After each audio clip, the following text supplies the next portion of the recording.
see the thread over the last few weeks, even into the month, the thread of the actual works, pride, and humility in just about every case, every scenario that we've experienced. Down the city, when we went to one thing, there was a thread of humility. And since I started this teaching, it's something that's come up every week with pride and humility, if you were engaged enough to recognize it. And did everybody read 2 Samuel chapter 11? Yes. Where's Chris? What's chapter 11 about?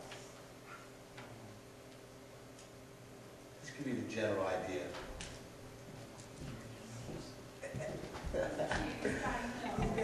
All right, well, we're going to read the whole thing anyway. These are really short chapters.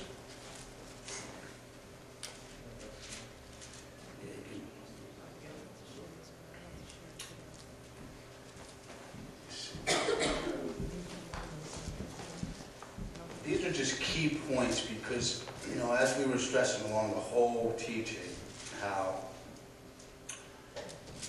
King Saul and King David were contrasting. And I think God purposely did that in His Word to show how someone leads in pride and someone else can actually make the same mistakes, if not worse, and still lead in humility and still have God's blessing upon them.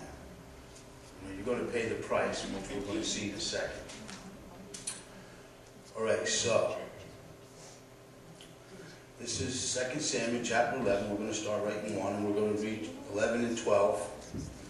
And these are key. We'll probably wrap this teaching up on pride and humility tonight. All right, I'm just going to go ahead and read because we had trouble hearing everybody last time. All right, chapter 11, verse 1. It happened in the spring of the year, at the time when kings go out to battle, that David sent Joab and his servants with him and all Israel. And they destroyed the people of Ammon and besieged Rabbah. But David remained at Jerusalem. Then it happened one evening that David arose from his bed and walked on the roof of the king's house. And from the roof he saw a woman bathing.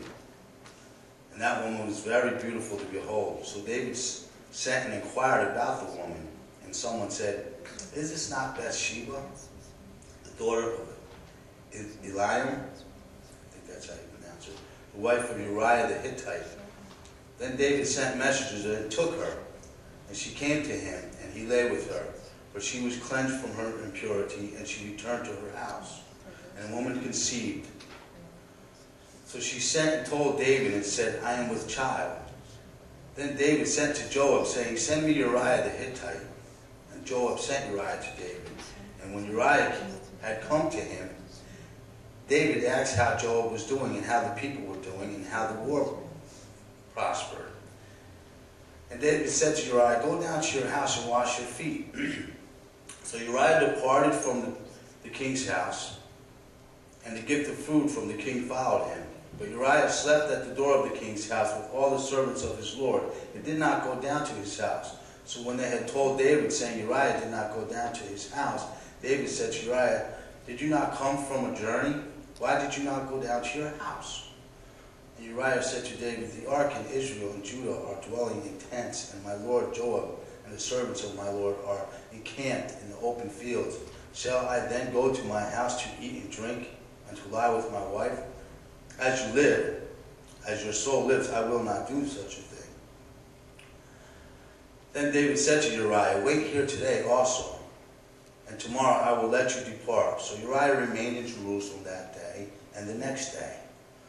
Now when David called him, he ate and drank before him, and he made him drunk. And that evening he went out to lie on his bed with the servants of his lord, but he did not go down to his house.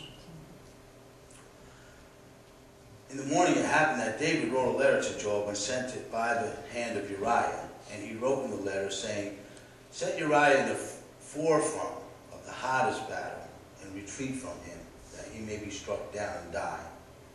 And so it was, while Joab besieged the city, that he assigned Uriah to a place where he knew there were violent men, or valiant men, probably both, Then the men of the city came out and fought with Joab, and some of the people of the servants of David fell, and Uriah the Hittite died also.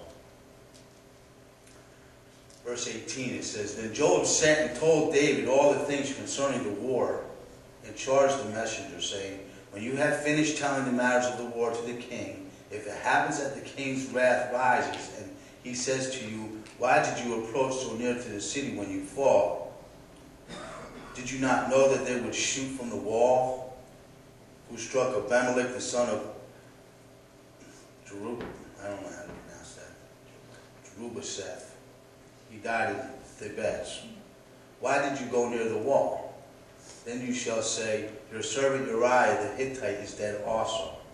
So the messenger went and came and told David all that Joab had sent by him. And the messenger said to David, Surely the men prevailed against us and came out to us in the field. Then we drove them back as far as the entrance of the gate. The archers shot from the wall at your servants, and some of the king's servants are dead, and your servant Uriah the Hittite is dead also. Then David said to the messenger, Thus you shall say to Joab, Do not let this thing displease you, for the sword devours one as well as another. Strengthen your attack against the city and overthrow it. So encouraged him. When the wife of Uriah heard that Uriah, her husband, was dead, she mourned for her husband. And when her mourning was over, David sent and brought her to his house. And she became his wife and bore him a son. But the thing that David had done displeased the Lord. We're going to stop there right now. Okay? In them verses, in chapter 11, I have a question, because this is very pertinent to every single one of us, okay? Because things arise in our path, and something happens.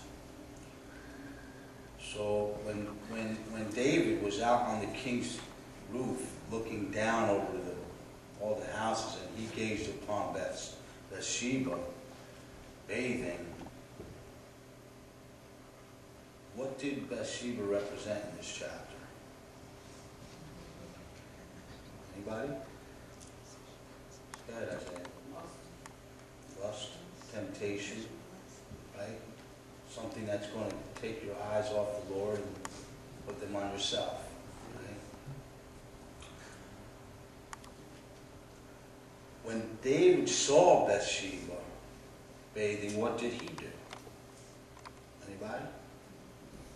Jack, give me an answer to that.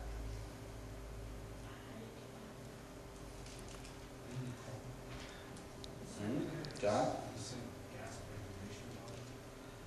Right. But the very first thing that happened when he saw her, what happened? He was filled with lust, it says, right? What else did David do at this particular moment that is key to everything that happens in our walk? Right? Every time temptation arises, we have a choice, right? What are our choices? Speak up, Johnny. Right. You keep your eyes on the Lord. You can either engage the temptation that is before you, trying to call you away from your walk with Christ and righteousness, or you can deny it. In this case, David entertained his temptation. Right? What did he do? He had the guards go and bring the woman that he was lusting for to his palace, and he laid with her. And what should have David done? Exactly.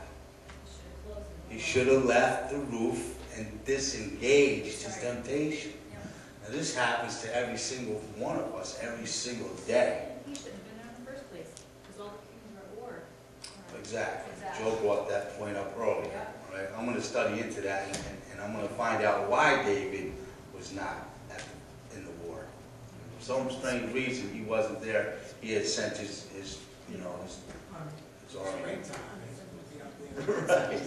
Go ahead, Mary. You know what? Just thinking about it, it's almost like it just was positive. He might have even beforehand had started something, had opened a door